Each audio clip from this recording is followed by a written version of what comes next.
আজকে আমি যে মুভিটি এক্সপ্লেন করতে যাচ্ছি এটি একটি English psychological action thriller movie. মুভিটির নাম দি পার্জ ইলেকশন ইয়ার। মুভির গল্পটি আমেরিকার ইউনিক একটা টপিক নিয়ে, যা হলো পার্জ নাইট। এখন প্রশ্ন, পার্জ নাইট কি? তো পার্জ নাইট হলো বছরের এমন একটা নির্দিষ্ট রাত যেই রাতে আমেরিকা সরকার টানা 12 ঘন্টার জন্য সব ধরনের অপরাধকে আইনত বৈধ করে দেয়। মানে এই রাতে আপনি চুরি, ডাকাতি, এমনকি শত শত খুন যাই করেন না কেন, এর জন্য আপনাকে কোনো শাস্তি দেওয়া হবে না। এই রাতে সরকারি সকল সার্ভিস বন্ধ, এই যেমন পুলিশ সেবা, হাসপাতাল, ফায়ার সার্ভিস ইত্যাদি। অর্থাৎ আপনার নিজের সুরক্ষা আপনাকে নিজেকেই করতে হবে। এখন ভাবতে পারেন এই পার্জ নাইটের উদ্দেশ্য তাহলে কি? তো এই পার্জ রাতের পিছনে সরকারের উদ্দেশ্য হচ্ছে এই এক রাতে মানুষ তাদের ভেতরের সব রাগ ও হিংস্রতা বের করে দিলে বাকি পুরো বছর দেশে শান্তি বজায় থাকে এবং দেশে অপরাধ কমে যায়। তো মুভির কনসেপ্ট তো বুঝলেন, এবার চলেন মুভির কিছু সিন দেখে নিয়ে মুভিটি শুরু করা যাক।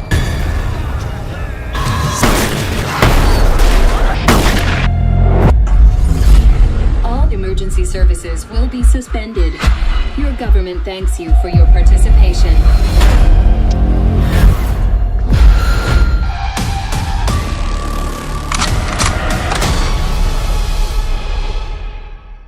গল্পের শুরুতে আমরা অতীতের একটা রাতের সিন দেখতে পাই। রাতটা ছিল পার্জ নাইট। আর পার্জ নাইট হওয়ার কারণে একজন সাইকো কিলার গান শুনতে শুনতে অনেক মজা করে একটা পুরো পরিবারকে মারার প্রস্তুতি নিচ্ছে। পরিবারের সদস্যদের মধ্যে এই যে মেয়েটিকে দেখতে পাচ্ছেন, এর নাম সেনেটর চার্লি রোয়ান। সে পরিবারের ছোট মেয়ে।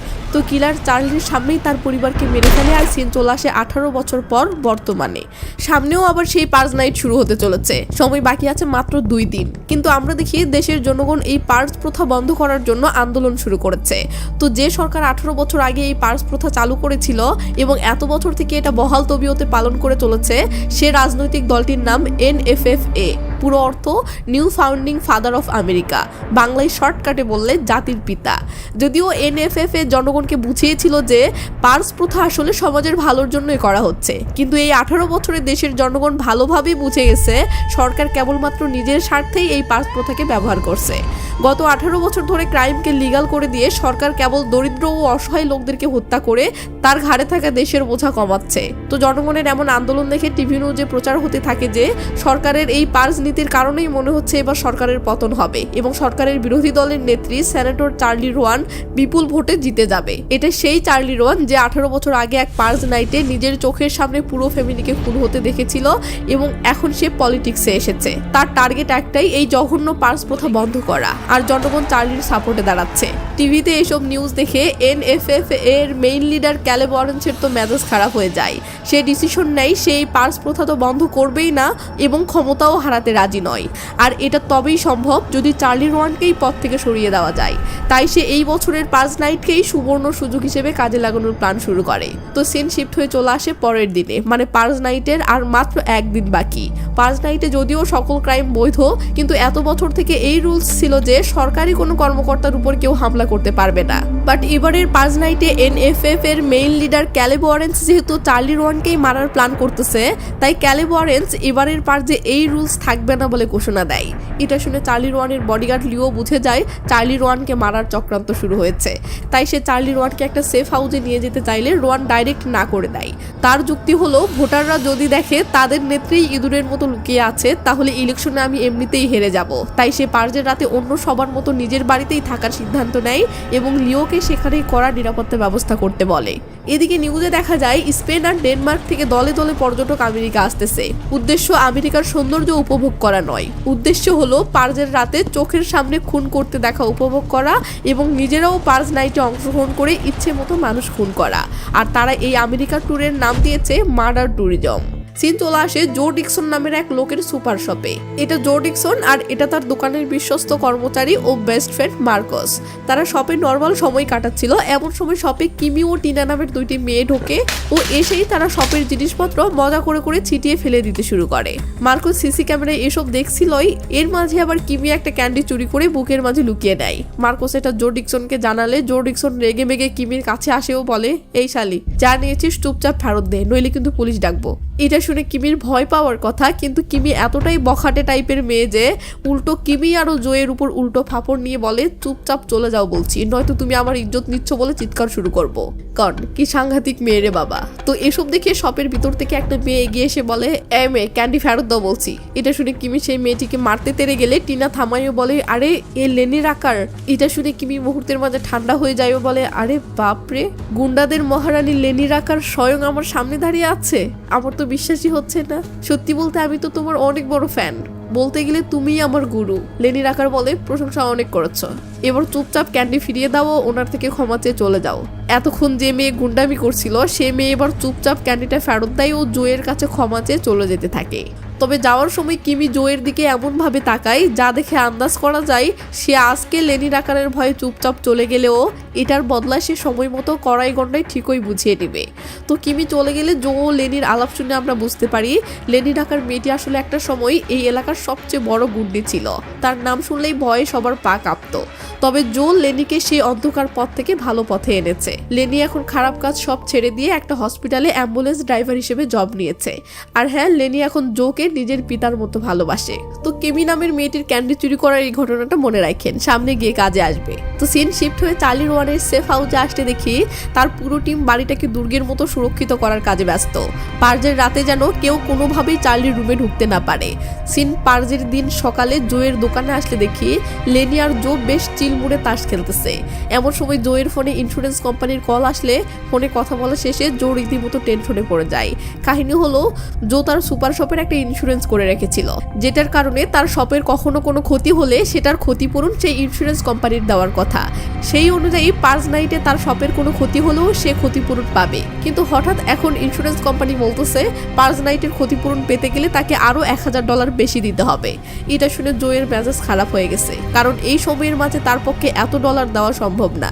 নিরুপায় হয়ে জো সিদ্ধান্ত নেয় পার্জের রাতে সে নিজেই বন্দুক হাতে সারা রাত দোকান পাহারা দিবে। লেনি আর মার্কোস তাকে বোঝানোর চেষ্টা করে যে এটা খুবই রিস্কি, এতে সন্ত্রাসীদের হাতে তার জীবন যেতে পারে। কিন্তু জো কারো কথা না শুনে ইমোশনাল হয়ে বলে এই দোকানই আমার সব, এটাই আমার ভাগ্যের চাকা, তাই জীবনের পরোয়া না করে আমাকে দোকানের রক্ষা করতে হবে। এরপর বেলা গড়িয়ে ফাইনালি সেই ভয়ানক রাত আসে, মানে সেই পার্জ নাইট। মরণ খেলা শুরু হতে আর মাত্র 12 মিনিট বাকি। ওদিকে চার্লি রোয়ানের সেফ হাউসেও থমথমে অবস্থা শুরু হয়েছে, তারাও পুরো রেডি, সময় আর আছে মাত্র 10 মিনিট। এদিকে জো ডিকসন তার দোকানের শাটার নামিয়ে এক হাতে বন্দুক আর অন্য হাতে বসার চেয়ার নিয়ে সোজা ছাদে গিয়ে পজিশন নেয়, কারণ তার ডাউট অন্য কেউ তার দোকানে হামলা না করলেও হয়তো ওই কিমি মেয়েটা অবশ্যই হামলা করতে আসবে। ছাদ থেকে জো নিচে তাকিয়ে দেখে রাস্তাঘাট পুরো শুনশান, কোথাও কোনো জনমানুষ নেই। অন্যদিকে লেনির আকার যেহেতু অ্যাম্বুলেন্স ড্রাইভার আর এই রাতে শত শত মানুষ খুন ও আহত হতে চলেছে, তাই লেনির আকার ও তার বান্ধবী ডিনা অ্যাম্বুলেন্স নিয়ে বেরিয়ে পড়ে। সিন চার্লি রোয়ানের সেফ হাউসে আসলে দেখি তার বডিগার্ড লিও জানালা দিয়ে নিচে তাকিয়ে তার টিমের পজিশন চেক করে নিচ্ছে। এমন সময় টিভিতে ইমার্জেন্সি ব্রডকাস্ট সিস্টেম চালু হয়ে যায়। ঘোষক পার্জের নিয়মাবলী বলতে শুরু করে, সাইরেন বাজার সাথে সাথে সব ক্রাইম আর খুন 12 ঘন্টার জন্য একদম লিগ্যাল হয়ে যাবে। পুলিশ, ফায়ার সার্ভিস, মেডিকেল সেবা সব আগামীকাল সকাল 7টা পর্যন্ত বন্ধ থাকবে। খোদা সবার সহায় হন। এই বলে ঘোষক ঘোষণা শেষ করতেই শহরে বিকট শব্দে সাইরেন বেজে ওঠে। এরপর সিন চলে আসে শহরের রাস্তায়। লেনির আকার আর তার বান্ধবী ডিনা গাড়ি নিয়ে পার্জ ভিকটিমদের বাঁচাতে টহলে বেরিয়েছে। পাশের বিল্ডিং থেকে কিছু মেয়ে তাদের দেখে পার্জের পক্ষে স্লোগান দিয়ে টিটকারি মারতে থাকে, কিন্তু লেনি সেদিকে পাত্তা না দিয়ে তার মতো সামনে এগিয়ে যেতে থাকে। ঠিক তখনই সামনে কিছু সন্ত্রাসীদের উল্লাস শুনতে পায় যারা খুনের নেশায় বের হয়েছে। লেনি গাড়িটা দূরে থামিয়ে চুপচাপ গাড়ির ভিতরে বসে থেকে সব দেখতে থাকে। ঠিক তখনই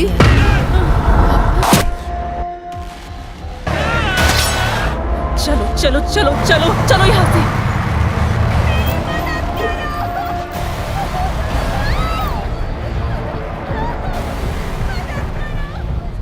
ওদিকে জো ডিকসন আর দোকানদার ছাদে বসে রিল্যাক্সে ড্রিঙ্কস করছিল। হঠাৎ পিছনে কারো পায়ের শব্দ পেয়ে সে বিদ্যুৎ গতিতে বন্দুক তাক করলে দেখে এটা তার বন্ধু মার্কোস, এবং সেও সাথে করে একটা চেয়ার ও বন্দুক নিয়ে এসেছে, মানে সেও বন্ধুর সাথে বসে দোকানটা পাহারা দিতে চায়। জো বলে মার্কোস আমি একাই সামলাতে পারবো, তুমি বাসায় যাও। কিন্তু না, মার্কোসের জিদ, সেও দোকান পাহারা দেবে। তো এসব নিয়ে দুজনের তর্ক হচ্ছে। এমন সময় তারা দেখতে পায় উল্লাসে জোরে হর্ন বাজাতে বাজাতে ঝাড়বাতি দিয়ে সাজানো একটা গাড়ি এসে তাদের দোকানের সামনে চক্কর কাটতেছে। গাড়ির ডেকোরেশন দেখে মনে হচ্ছে যেন এরা পার্স নাইটকে উৎসবের মতো সেলিব্রেট করার জন্য বের হয়েছে।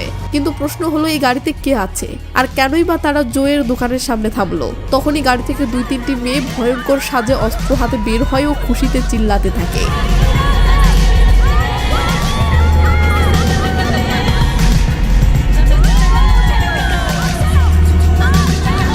তো এই লেডি গ্যাংয়ের লিডার তার ফেস থেকে মাস্ক খুললে জো ও মার্কস শক। আরে এটা তো সেই কিমি যে জোয়ের দোকানে ক্যান্ডি চুরি করতে গিয়ে ধরা পড়েছিল।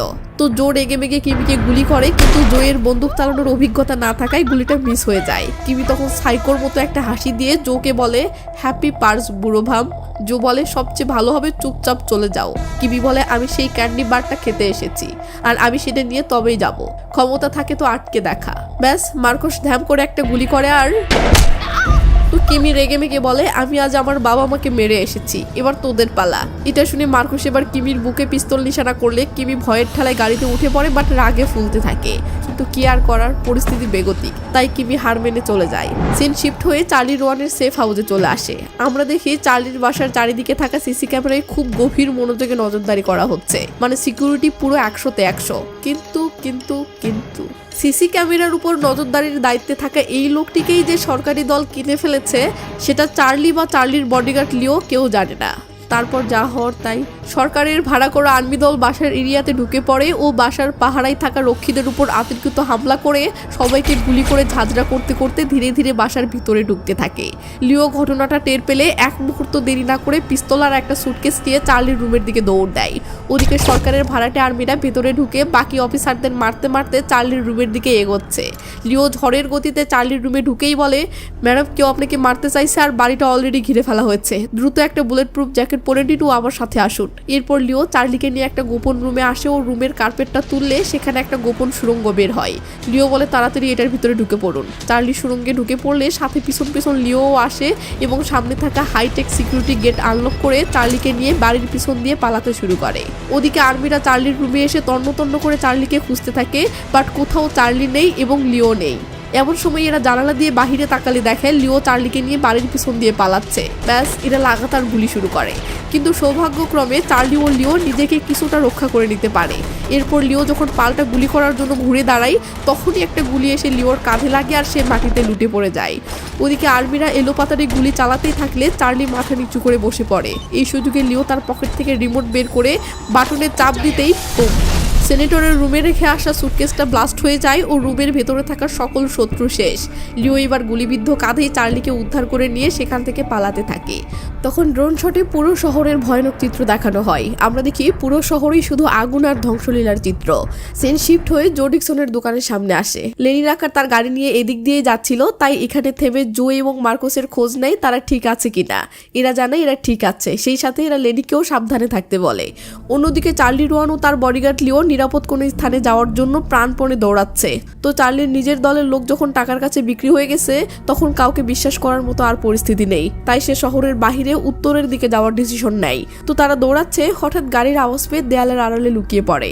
একটা বড় ট্রাক সামনে দিয়ে যায়, সেখান থেকে হ্যান্ড মাইকে ঘোষণা করা হচ্ছে পার্স স্যানিটেশন সার্ভিস, মানে এরা রাস্তা থেকে লাশ কুড়াচ্ছে আর শহর পরিষ্কার রাখছে। তো গাড়িটা চলে গেলে এরা আবার সাবধানে এগোতে থাকে। একটা সময় হঠাৎ এরা লক্ষ্য করে একটা ড্রোন এদের পিছু নিয়েছে। চার্লি ভাবে এটা হয়তো তার শত্রুপক্ষের ড্রোন, কিন্তু লিও বলে না এটা পার্জারদের ঘরে বানানো ড্রোন। তো পার্জাররা খুন করার জন্য এইভাবে মানুষ খুঁজতেছে। তো ড্রোনের নজর ফাঁকি দিয়ে এরা একটা চিপাগুলির ভিতর দিয়ে দৌড়াতে থাকে। এভাবে অনেক দৌড়ানোর পর একটা সময় এরা ড্রোনটার নজর ফাঁকি দিয়ে ফেলে, কিন্তু চার্লি খেয়াল করে ড্রোনটা আবার কাছে চলে এসেছে। চার্লি এটা লিওকে বলতেই লিও ধ্যাম করে ড্রোনে গুলি করে একদম ধ্বংস করে দেয়। বিপদ কিন্তু এখনো কাটেনি। এরা দৌড়ে শহরের মেন রাস্তায় আসতেই দেখে রাস্তায় লাশের মেলা বসেছে, মানে পার্স ভিকটিমদের লাশ সব ছড়িয়ে ছিটিয়ে পড়ে আছে। এখন কে জীবিত আর কে মৃত সেটা তো বোঝা মুশকিল, তাই লিও চার্লিকে সিকিউরিটি দিয়ে সামনে বন্দুক তাক করে পা টিপে টিপে সামনে এগোচ্ছে। হঠাৎ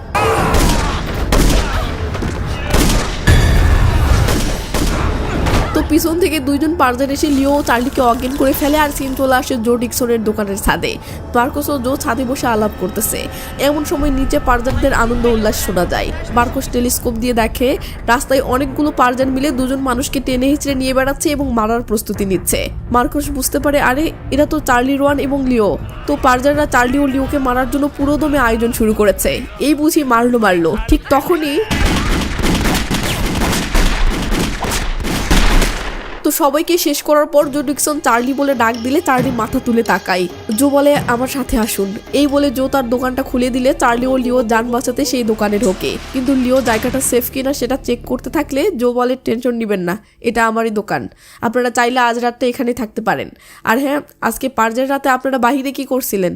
চার্লি বলে দুশমন আমার উপর হামলা করেছিল, তাই পালিয়ে এসেছিলাম, কিন্তু পথের মাঝে আবার পার্জারদের হাতে আটকে পড়ে গিয়েছিলাম, তবে সৌভাগ্য যে আপনি এসে রক্ষা করলেন। তো আপনার নামটা কি?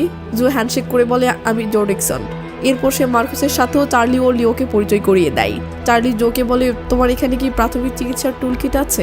লিওর বুকে বুলেট ঢুকে আছে, এটা বের করতে হবে, কিন্তু বুলেট অনেক ভিতরে ঢুকে গেছে, তাই মার্কুস বুলেট বের না করে জাস্ট ক্ষত স্থানটা পরিষ্কার করে ব্যান্ডেজ করে দেয়।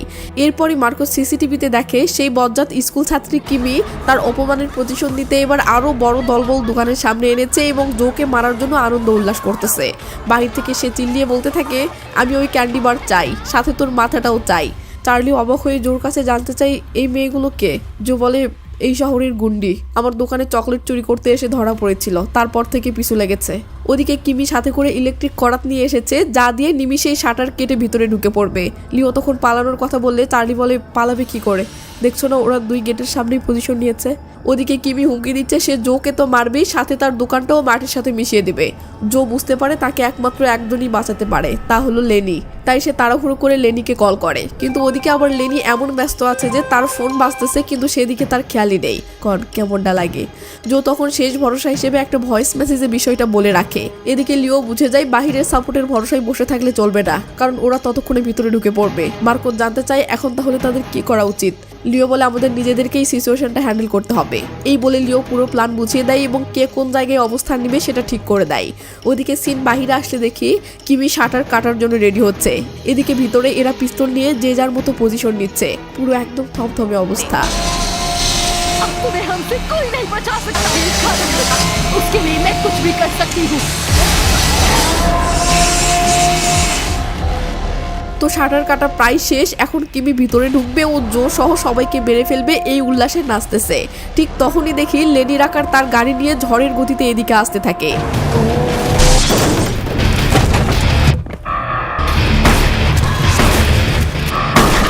তো লেনি কিমি সহ সবাইকে মারার পর দোকানের শাটার খোলার চেষ্টা করলে ভিতরে থেকে এরা ভাবে এটা কিমি, তাই ভয়ে আটকে ওঠে। লেনি বলে জো আমি লেনি, তোমার ভয়েস মেসেজ পেয়েছিলাম। এটা শুনে জো এসে দরজাটা খুলে দেয়। তো এখান থেকে পালানোর জন্য সবাই লেনির অ্যাম্বুলেন্সের দিকে দৌড় দিলে জো যেতে চায় না, কারণ সে তার দোকান এভাবে ফেলে যাবে না। দেখ বন্ধু, এখন চার্লি ও লিওকে নিরাপদে রাখাটাই আমাদের মেইন ডিউটি, তাই দোকানের মায়ের ছেড়ে আমাদের সাথে চল। তারপরেও জো যেতে না চাইলে লেনি প্রমিস করে বলে এখন চলো, কথা দিলাম পরে আমি ও তুমি দুজনে পার্টনার হয়ে দোকানটা আবার গড়ে তুলবো। এবার জো রাজি হয় ও গিয়ে গাড়িতে উঠে পড়ে ও রওনা দেয়। লিও গন্তব্য জানতে চাইলে লেনি বলে আমরা শহরতলির দিকে যাচ্ছি, কারণ ওদিকটা একটু সেফ। সিন শিফট হলে ড্রোন শটে দেখা যায় ভাড়াটে আর্মি প্রধান হেলিকপ্টারে করে এদেরকেই খুঁজছে। আর্মি প্রধান তার টিমকে নির্দেশ দেয় টার্গেটকে জীবন্ত ধরতে হবে। আর হ্যাঁ, জিপিএস লোকেশন মোতাবেক চার্লি ও লিও আশেপাশেই আছে। এখন প্রশ্ন, এরা জিপিএস লোকেশন কিভাবে পাচ্ছে? এদিকে গাড়ির জানালা দিয়ে চার্লি গাছে ঝুলন্ত লাশ আর নৃশংস সব হত্যার দৃশ্য দেখে শিউরে ওঠে। তার মনে প্রশ্ন এসব কিভাবে সম্ভব। তো এরা এসব নিয়ে আলাপ করছিল, হঠাৎ এদের গাড়ির উপর হামলা শুরু হলে সবাই এটা ভেবে ভয় পেয়ে যায় যে কেউ হয়তো তাদেরকে টার্গেট করেছে। লিও তখন জানালা দিয়ে দেখে দুই পার্জার গ্রুপ নিজেদের মধ্যে গোলাগুলি করছে, মানে এদেরকে কেউ টার্গেট করেনি। এটা ভেবে এরা যেন হাঁপ ছেড়ে বাঁচে। এদিকে লিও খেয়াল করে তাদের লোকেশন শত্রুপক্ষ আবার পেয়ে গেছে। লিও অবাক হয়ে চার্লিকে বলে ওরা আমাদের আবার কিভাবে খুঁজে পেল?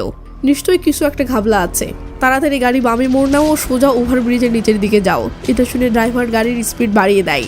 রাস্তার আশেপাশে তখন পার্জারদের উন্মাদ স্লোগান। তারা চিৎকার করে বলছে আজ রাতে হয় মরবো না হয় মারবো, যারা শক্তিশালী কেবল তারাই টিকবে।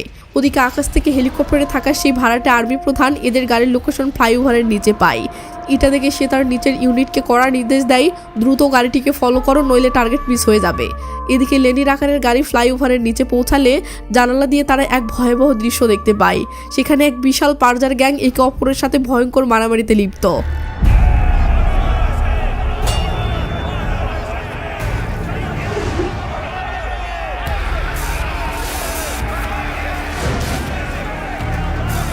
লিও তাদের গাড়িটিকে চুপি চুপি সাইডে থামাইও ভাবতে থাকে শত্রুপক্ষ কিভাবে এদের লোকেশন ট্রেস করতেছে। কিছুক্ষণ ভাবতেই লিওর মাথায় কি যেন আসে ও লিও তার বুকে গেঁথে থাকা শত্রুপক্ষের বুলেটটা বের করার সিদ্ধান্ত নেয়। তো লিও একা একা তার বুকের বুলেটটা বের করতে থাকলে সবাই তো অবাক। কেউ বুঝতে পারছে না লিও কেন এমনটা করছে। এদিকে লিও বুলেটটা বের করে সবাইকে বলে এটা কোনো সাধারণ বুলেট না, এটা একটা ট্রেসিং বুলেট, যার মাধ্যমে শত্রুরা আমাদের লাইভ লোকেশন ট্র্যাক করছে। এটা শুনে মার্কোস বলে তাহলে বুলেটটা এখানেই ফেলে দিয়ে এখান থেকে ভাগি চলো, ওরা ভাববে আমরা এখানেই আছি। জো ডিকসন বলে আইডিয়াটা খারাপ না। ঠিক তখনই জো ডিকসন খেয়াল করে একদল পারজার তাদের গাড়ির দিকে এগিয়ে আসছে। একজন দুইজন হলে তাও লড়াই করা সম্ভব ছিল, এই তো দেখি পুরো গ্যাং আসতেছে। এটা দেখি এরা গাড়ির ভিতরে ভয়ে জড়সড় হচ্ছে, ওদিকে আর্মি প্রধানও এই লোকেশনে আসতেছে। কি একটা অবস্থা। এর মাঝেই পারজাররাও এদের গাড়ির নিকটে চলে আসে ও গাড়ির গ্লাস ভাঙার জন্য অস্থির হয়ে পড়ে। এই বুঝি এরা জানালা ভেঙে এদের সবাইকে শেষ করে ফেললো অবস্থা। বাঁচার কোনো উপায় এরা কেউ দেখছে না। এমন সময় গাড়ির ভিতর থেকে জো বাহিরে খেয়াল করলে হামলাকারী এই লোকগুলোকে চিনতে পারে। এই লোকগুলো আসলে জোয়ের পরিচিত লোক, তাই জো একটা শীষ দেয়। শীষটা শুনে বাহিরে থাকা গ্যাং লিডার সবাইকে শান্ত করে ও বলে এই শীষ কেবল আমার পরিচিত লোকই জানে। এই বলে গ্যাং লিডার গাড়ির ভিতরে থাকা লোকদের উদ্দেশ্যে বলে তোমরা বেরিয়ে আসো, কোনো ভয় নেই। এটা শুনে জো গাড়ির দরজাটা খুলে দিলে গ্যাং লিডার তার কাঁধে থাকা বাচ্চাটিকে দেখিয়ে বলে আমার বাচ্চাটিকে বাঁচিয়ে আমার হেল্প করো। লিও বলে অবশ্যই হেল্প করব, তবে তার বিনিময়ে তোমাকেও একটা হেল্প করতে হবে। হেল্পটা কি চাইলো সেটা না দেখিয়ে সিন আকাশে থাকা হেলিকপ্টারে আসে। আর্মি প্রধান নিচে থাকা তার টিমকে বলতেছে জিপিএস লোকেশন অনুযায়ী টার্গেট এখনো ব্রিজের নিচেই আছে, তাড়াতাড়ি যাও। কথা মতো গ্রাউন্ড ইউনিট লোকেশন ট্র্যাক করে ফ্লাইওভারের নিচে পৌঁছায়, কিন্তু তারা এসে দেখে জাস্ট বুলেটটি পড়ে আছে, বাট চার্লি নেই। একজন ওয়াকিটকিতে আর্মি প্রধানকে জানাই বস ট্রেস বুলেটটি পেয়েছি, কিন্তু ওরা নেই। আর্মি প্রধান বলে ঠিক আছে, তাড়াতাড়ি আশেপাশে সার্চ শুরু করো। এটা শুনে যেই না এরা পিছনে ঘোরে ব্যাস এদের কলিজা শুকিয়ে যায়। এরা দেখে বিরাট বড় এক পারজার গ্যাং এদের দিকে আসতেছে। তার মানে চার্লি তাহলে পারজার লিডারের থেকে এই হেল্পটাই চেয়েছিল।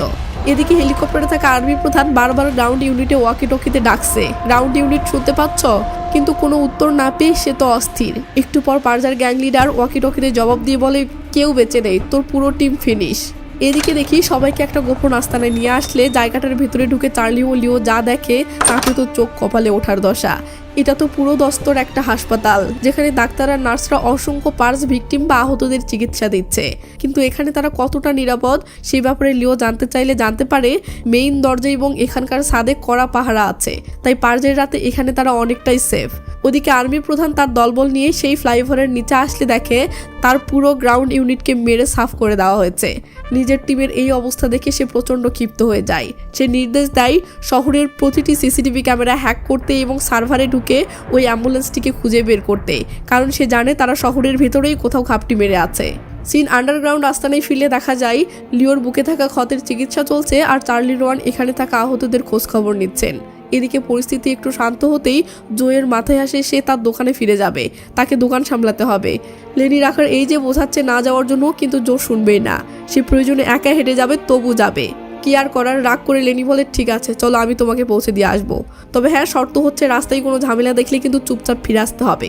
জো সেই শর্তে রাজি হলে মার্কোস ও জোয়ের সাথে যাওয়ার জন্য বের হয়। তো যেতে যেতে জো, মার্কোস ও লেনি নানা মজা করতেছে। মজা শেষে লেনি ভরসার একটা নিঃশ্বাস ফেলে বলে যাক বাবা, ফাইনালি সব ঠিকঠাকভাবে হ্যান্ডেল হলো।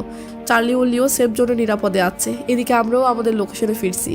ঠিক এমন সময় মার্কোস জানালা দিয়ে বাহিরে তাকিয়ে কিছু সরকারি ট্রাক দেখতে পায়। আর আতঙ্কের বিষয় হলো ট্রাকগুলো সোজা সেই সেফ জোনের দিকে যাচ্ছে, যেখানে চার্লি ও লিওকে তারা রেখে আসলো। তার মানে কিছু তো একটা ঘাবলা হতে চলেছে। ব্যাস লেনি সেফ জোনে থাকা তার পরিচিত একজনকে কল করে এটা জানায় যে বেশ কিছু সরকারি ট্রাক সেখানে আসতেছে। এটা শুনে চার্লি অবাক হয়ে বলে এরা আবার কারা? লিও বলে নিশ্চয়ই এরা সরকারি সেনা, তাই আমাদেরকে এক্ষুনি এখান থেকে পালাতে হবে। কিন্তু চার্লি এখানে থাকা আহতদের রেখে কিছুতেই যাবে না। তখন লিও বলে এদের উপর হওয়া অত্যাচারের বিচার করতে হলে আপনাকে বেঁচে থাকাটা সবচেয়ে বেশি জরুরি, তাই আপনাকে এক্ষুনি এখান থেকে পালাতে হবে। এই বলে লিও এক মুহূর্ত দেরি না করে লেনিকে ফোন দিয়ে বলে এক্ষুনি 3 নম্বর গলিতে গাড়ি নিয়ে চলে আসো। লেনি রাজি হলে জো ডিকসন বিরক্তি দিয়ে বলে ধরো আমাকে আবারও সেই বলার জায়গাতেই যেতে হবে। ওইদিকে লিও চার্লিকে নিয়ে গোপন একটা রাস্তা ধরে 3 নম্বর গলির নিকটে আসতেই দুম করে পারজারদের একটা পাতানো ফাঁদ লিওকে আঘাত করতে ধরে। তো এরা পারফেক্ট টাইমিং বুঝে নিয়ে কৌশলে ফাঁদটা পেরিয়েই সোজা দৌড়াতে থাকে।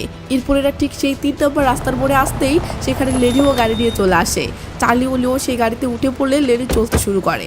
চার্লি জানতে চায় এখন তারা কোথায় যাবে। লিও বলে এই শহরের বাহিরে। তো গাড়ি যেতে থাকলে চার্লি ও লিও নানা আলাপ করছে, হঠাৎ এই গেল একটা গাড়ি এসে এদের গাড়িটিকে ধাক্কা মেরে ফেলে দিয়েছে।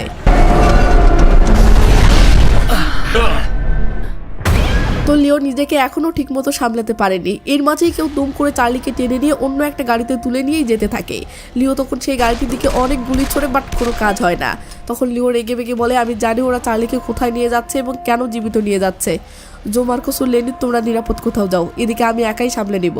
তখন লেনি বলে, না, তুমি যেখানেই যাও আর যাই বা করো, আমরা তোমার সাথে থাকবো। এটা শুনে লিও বলে, ঠিক আছে, তাহলে আমার সাথে চলো। এই বলে এরা সবাই পায়ে হেঁটেই চার্লিকে উদ্ধারের উদ্দেশ্যে রওনা দেয়। এদিকে সিন সেই গাড়ির ভিতরে আসে যেই গাড়িতে করে চার্লিকে নিয়ে যাওয়া হচ্ছে। তো গাড়িটি একটা চার্চের সামনে এসে থামে। এরপর আর্মিরা চার্লিকে জোর করে গাড়ি থেকে নামিয়ে নিয়ে টেনে হিঁচড়ে সেই চার্চের ভিতরের দিকে নিয়ে যেতে থাকে।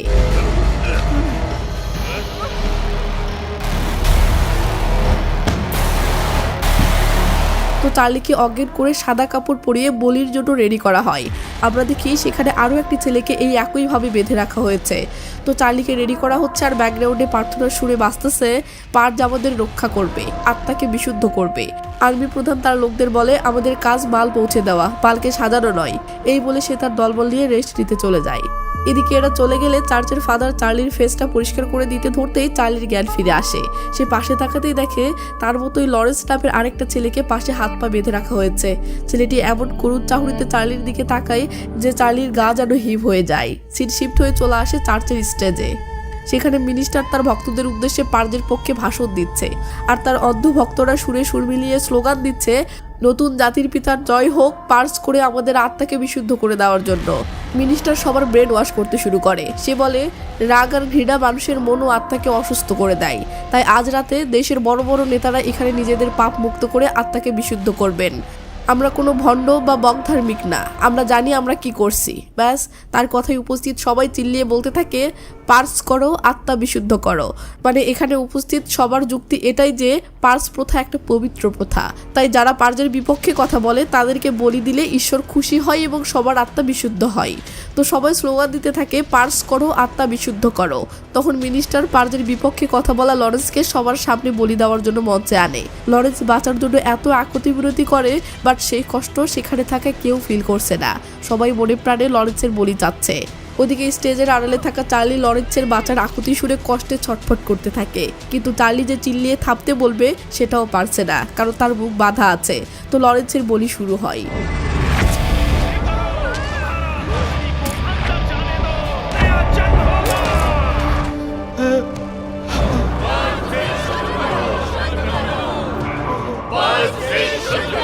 তো লরেন্সের পর এবার চার্লির পালা। কিন্তু এখানে এই স্টেজে যে এখন চার্লির বলি হতে চলেছে সেটা এখানকার দর্শকেরা জানে না।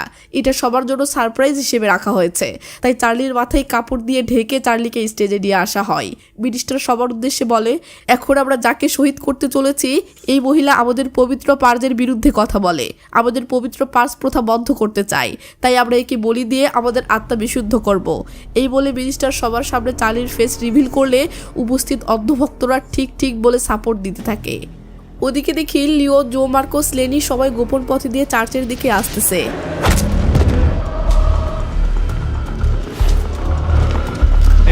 अपनी बाहों में समेट लें। हम आपसे अनुरोध करते हैं। তো এদিকে চার্লিকে বলি দেওয়ার জন্য প্রস্তুতি নেওয়া হয়েছে ও গলায় চাকু ধরা হয়েছে। ততক্ষণে জো, লিও, মার্কোস এরা চার্চের ভিতরে পৌঁছে যায়। এই বুঝি চার্লির বলি হলো অবস্থা। ঠিক তখনই মার্কোস, তো এরপর শুরু হয়ে যায় গোলাগুলি।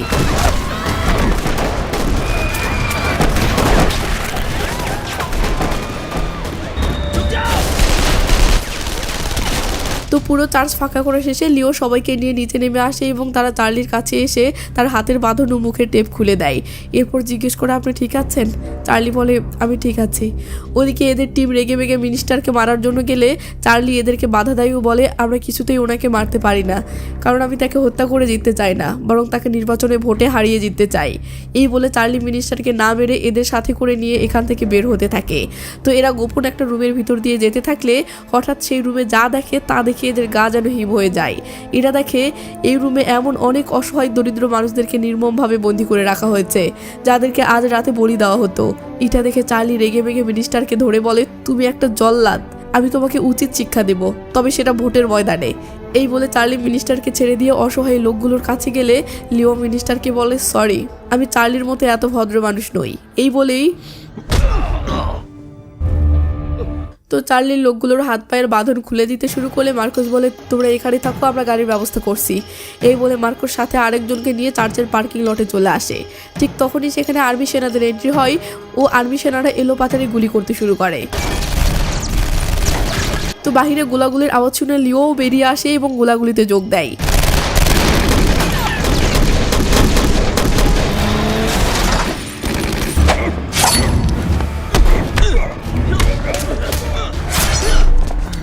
তো ফাইনালি লিও আর্মি প্রধানকে খতম করে দেয় ও গালি দিয়ে বলে, শালা শুয়োরের বাচ্চা। এদিকে চার্লি বন্দি লোকদেরকে হাত পায়ের বাঁধন খুলে দিচ্ছিল। তো একটা লোকের বাঁধন খুলে দিতেই লোকটি ভয়ে দৌড়ে বাইরে যেতে থাকে আর বলে, আমাকে যেতে দাও, আমি বাঁচতে চাই। কিন্তু লোকটি গেট খুলতেই